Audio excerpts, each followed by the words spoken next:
Greetings and welcome to the Upper Pen Podcast. My name is Dakota, and today I'm talking with Nat Webb, Editor-in-Chief of Wyngraf Cozy Fantasy Magazine.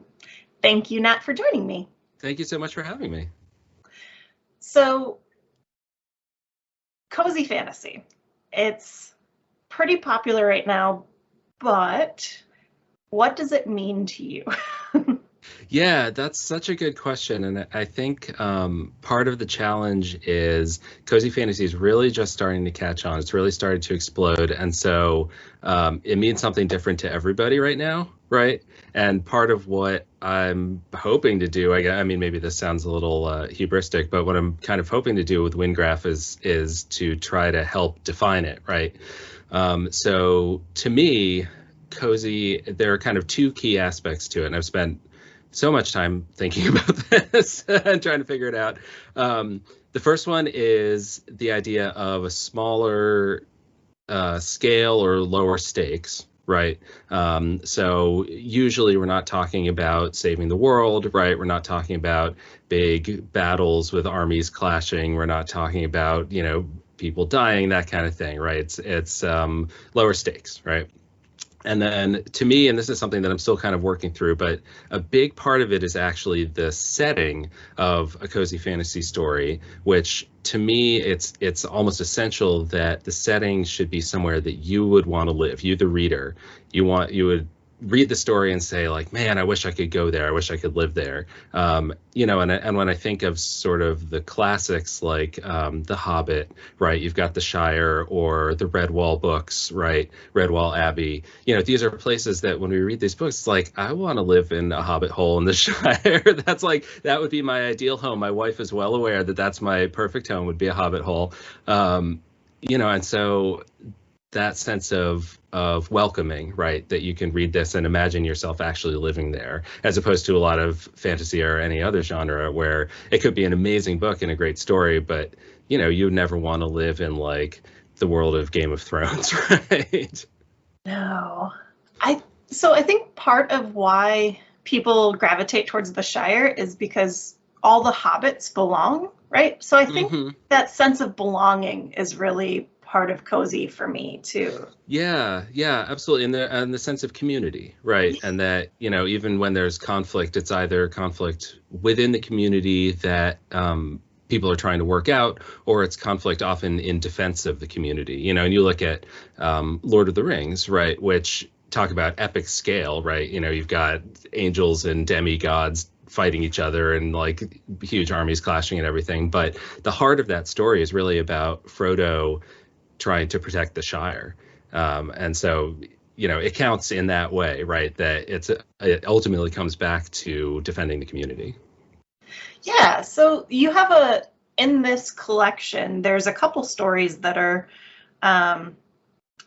they feel more about belonging. I'm thinking specifically of, what's it called? What We Buried. Yeah. It's a short story about a kid who gets recruited by some dwarves to go save their dwarven kingdom. Yeah, pretty much, right? Yeah.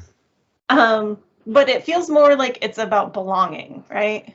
Absolutely. Yeah. And that story is very telling, I think, because when the story begins, the main character, Ash, is very alienated. His father has just passed away and he's basically alone. And then these dwarves come and he's kind of like, I don't know what's going on. Like, you're trying to get me to do some weird adventure. And he goes with them. And by the end, of course, he's found a new community with them. Right. But then also literally he has helped to save their community from this outside threat, no spoilers, but but that's very much a theme of that story. And, even if you look at something on the much smaller scale, like Dragonsmith by Angelica Fiore, it's much more a slice of life story, but it's still very much about community, right? It's about a blacksmith who's trying to basically bring back sort of this smithing tradition at a festival in his community. He's trying to give something back, but also sort of overcome his own self-doubt and that kind of thing. And there's a woman, a witch, who comes in and kind of interacts with him and helps him do that. But yeah, I mean, it's the same thing, just on two different scales. The other like big feature that I saw, or theme, sorry, words and stuff, was family. And that's something that you mentioned in the introduction too, right? Yeah, and family is another type of community, and I think if you read something like, I'm sure we'll talk about it at some point, Legends and Lattes, right, by Travis Baldree. It's like the 10,000-pound gorilla in cozy fantasy. It's very much about found family, and so when we say family, it's another word for community. It doesn't have to be your blood relatives, although of course it can be, but it can also be the people that you choose to make a part of your life. And then, of course, there's the last one, Epilogue by Rajiv Mote. I don't know how to say his last name, but yep. And that one is very much like calling back to Legends and Lattes with this, like, you want to leave adventuring, what happens next, right? Yeah, absolutely. Yeah, I mean, I got that story, and I just I read it through, and I just immediately knew I'm going to buy this story, and it's going to be the last one in the magazine. It's like just perfect, so perfect. Yeah, it's really a beautiful story because there's so much world building behind it, but it's only ever accessed in terms of these two characters and their relationship and their memories and shared experiences and that kind of thing. How did you go about getting submissions and then deciding like on these 9 stories? Because it seems like there's got to be so much. Oh my God. Yeah. Okay. So we got 73 submissions for the first issue. And I pretty much just went about it the same way you do any sort of open call. I posted, there's a Facebook group that has a lot of users that's, sci-fi fantasy open calls. I got on a couple of the websites, Rowland and Submission Grinder or something, and I don't know, people just found it, I guess. And so I took stories for a week, and my plan was like, okay, I got to take it slow. I have to be realistic. I'll spend, 2 months to make sure I'm able to read everything. I have no idea how many I'm going to get. And basically stories started coming in, and I was just having so much fun reading these as they came across the transom that I basically read everything when it came in. And so by the end of that week, I had pretty much read all the stories. And so then it was like only another week or so just to make final decisions and stuff. And reach out to everybody. And fortunately, there was nobody who I said, oh, I want to print the story. And then they were like, no, never mind. I was lucky in that way. Yeah, and I ultimately, I think I really just wound up taking everything that really struck me. And originally the magazine was going to be shorter. It wound up about 50,000 words. I was, I think, shooting for like 30,000 maybe, but it's like, I can't not buy these stories. And then I did write one myself. I know that's like, people go, oh God, the editor has a story in this magazine. I mostly did it just to save some money on the first issue, because I had no idea if I was going to make back any of the budget or anything, but it saved me like $87, I think, because I didn't have to pay myself. So, okay, I have no idea how you go about setting up a magazine. So how did you do it?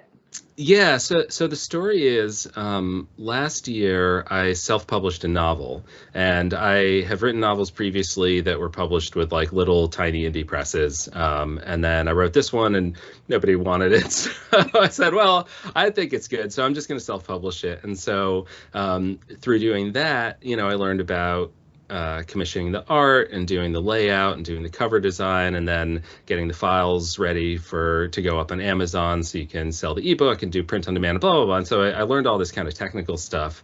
And I found that I actually really enjoyed doing it, weirdly. Like, I think a lot of authors complain about all that stuff, all the other things you have to do other than just writing the story. And yeah, I found I actually really enjoyed a lot of it. And so comes 2022, and I was sort of thinking, well, I definitely would really enjoy self-publishing again, but I'm a slow writer. I'm not going to have another novel done for God knows how long. So I just sort of started thinking, well, I've got these skills now, and I've got this know-how. I like doing it. I could use this to give back to the community in a way, and create something that doesn't just rely on me. And at the time, I had been looking for cozy fantasy, having a hard time finding things that kind of matched exactly what I was personally looking for, getting back to this idea of it's very nebulously defined right now. And so I thought, well, if I start a magazine, then I can pay other writers and promote them. I can put these skills to use. I can make something which I just, anytime I create something that I can hold in my hands, it's very satisfying for me. And I can help define what cozy fantasy is. And so I just thought, well, what the heck, I'll give it a try. And if it's a disaster, it's a disaster. And if not, that would be great. It turned out so good. And if people haven't seen it, this is what the book looks like. And it's so nice. Like, I don't know. I love it a lot. Nice. And it's like, I love just sitting down and reading it.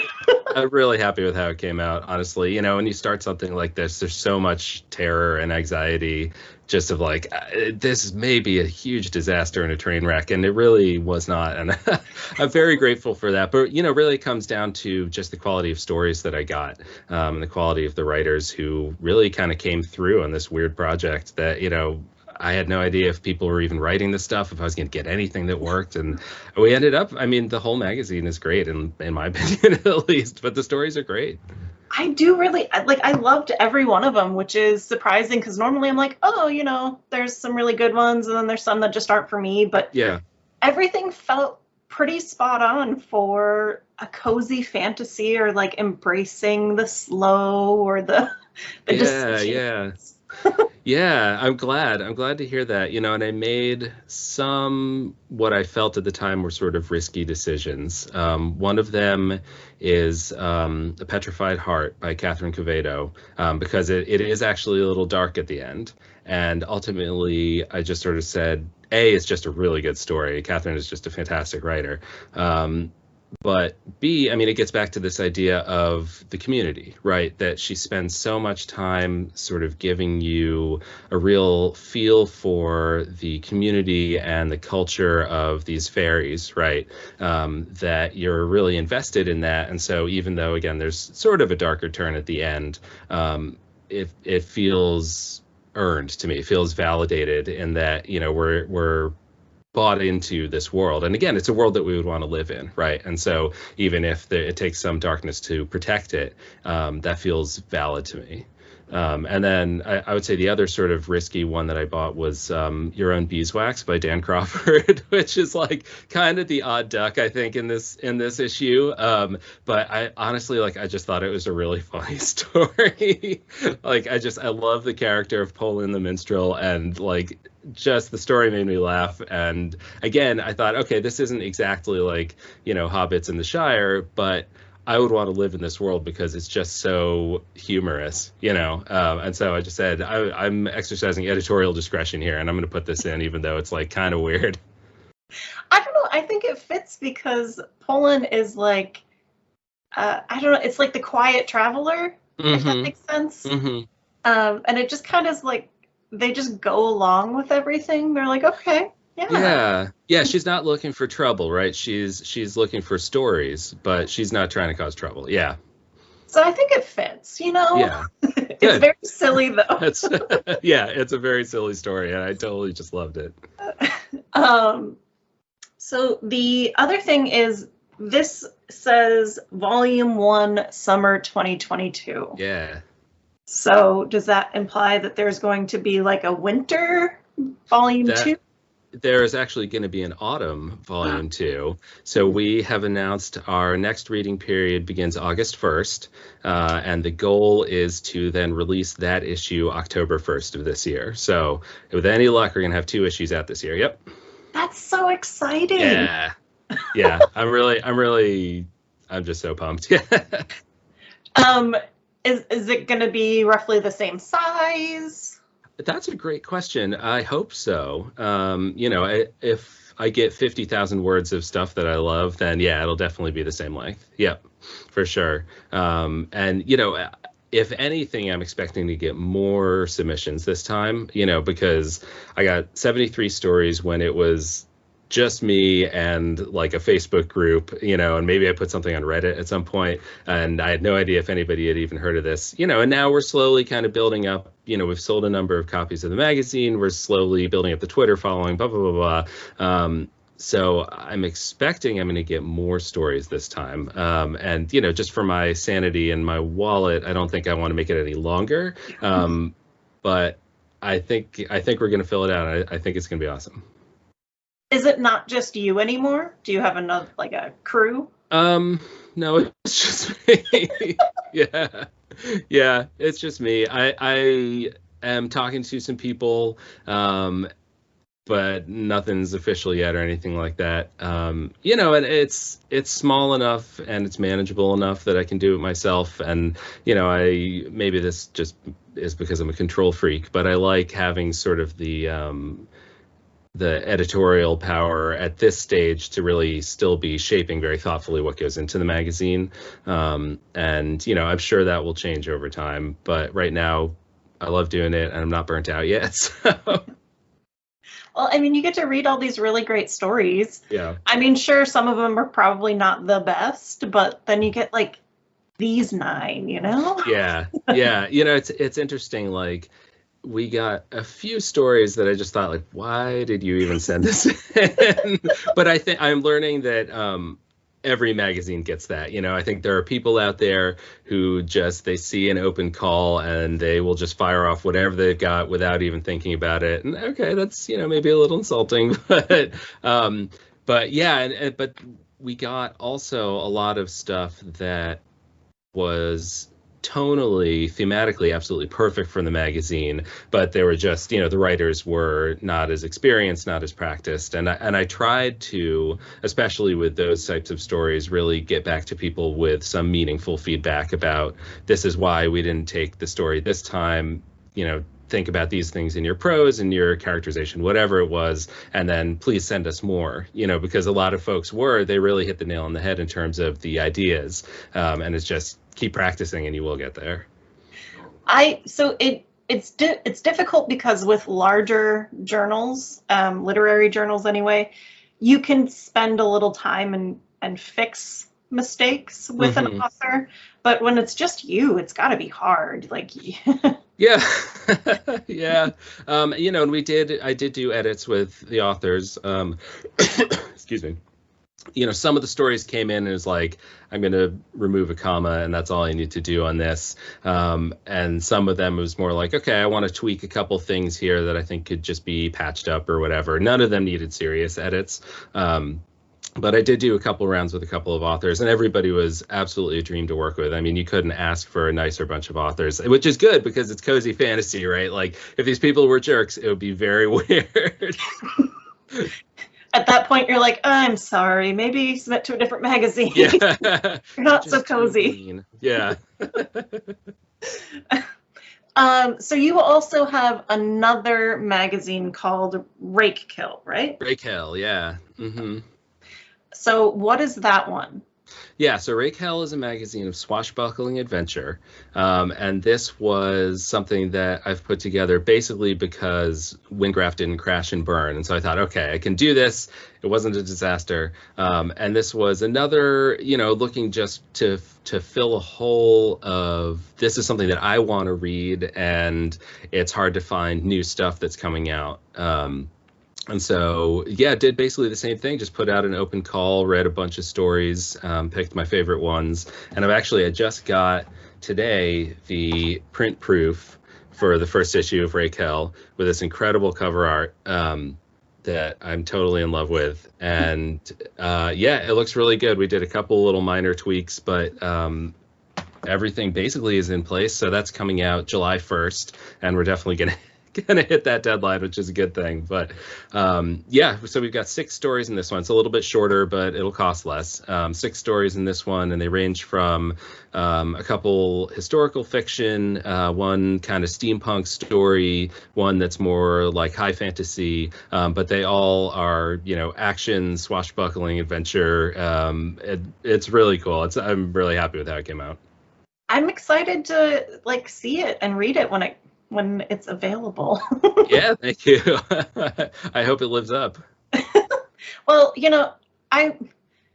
it's funny because a few weeks ago I had ordered a Mark Lawrence book, which is really dark fantasy. Yeah. It was the Prince of Thorns special edition. Oh man.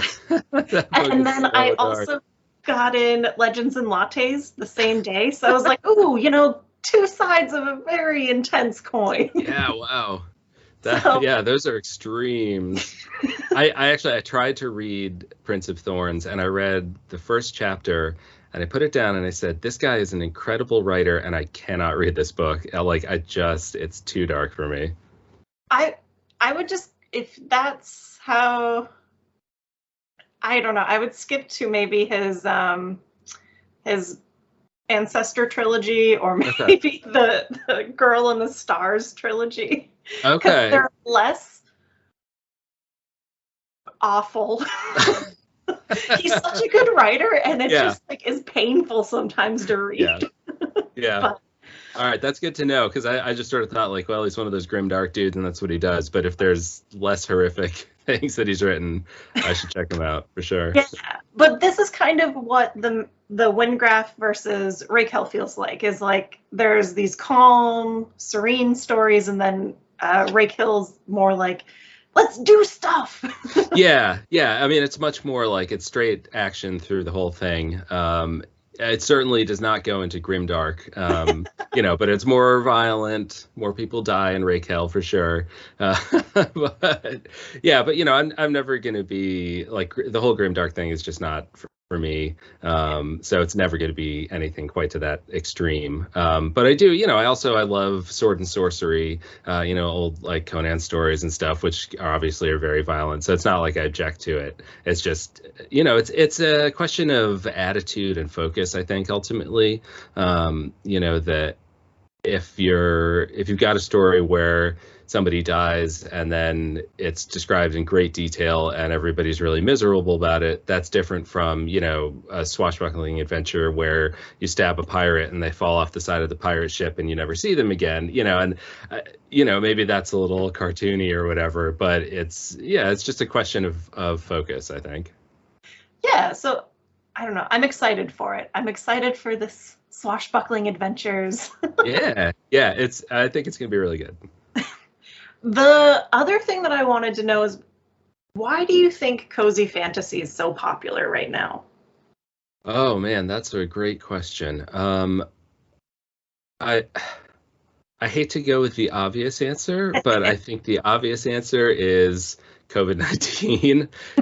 For me, certainly that has been a big part of it, and not just okay, the world is terrible and we want to have some sort of escapism into something that's nice and welcoming, but also I think people feel very alienated these days, not just because we spent 2 years not being able to leave our house and see our friends, but also just because of the level of divisiveness in culture, particularly in America, but I think really all across the world, and just the sense of loss as far as community and being able to communicate with new people and have a shared experience with new people, that I think is something that we're very much missing. And this was, it's not just in the last few years. This goes back decades, at least in American culture.